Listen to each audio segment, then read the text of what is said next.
Let's talk about variables. What are variables? What are they for? Things in games are always changing. For instance, in this game, considering it's a text adventure, the big thing that changes the most would obviously be the text up here that you're going to be reading. And we use variables to do just that. We have to save the text that we're planning on showing the player and then change it when the time is right. If you couldn't do that, this game would become very stupid because it would just simply be one set of text that we wrote down once, and then it would unfortunately just leave it like that, and that'd be the entire story. You'd be done in a second. The core concept of any variable is to store data that can change later, as opposed to non-changing data, something closer to like normal math, things like this, right? Using the classic equal signs to say one side equals the other. But this isn't that helpful. Now you can solve certain things, right? With math, usually the goal is to solve something. For those of you who took algebra, you might recognize something like this, and then they'll say solve for x, and you want to figure out what x actually is. But then that's simply where it stops. We use variables a little differently, but the core concept is still the same. We're using a collection of letters, numbers, and other symbols, pretty much just underscore. They're basically just containers that hold information for you for later. And if you can think about it just as saving data that you need to use later. GameMaker also has a couple different variables notated in green, like these guys, that mean specific things.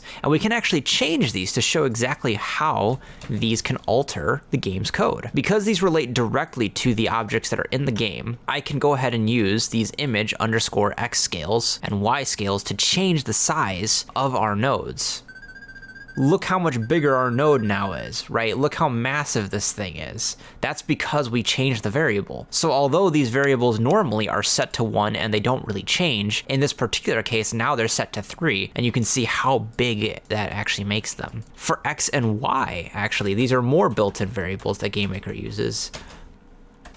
I'm embarrassed at how many times I needed to type that. We can actually change these as well. These variables are something I set elsewhere, but if we set them to x equals 8 and y equals 8, this will make every single node that I have the exact same location, and you'll notice, it looks normal here.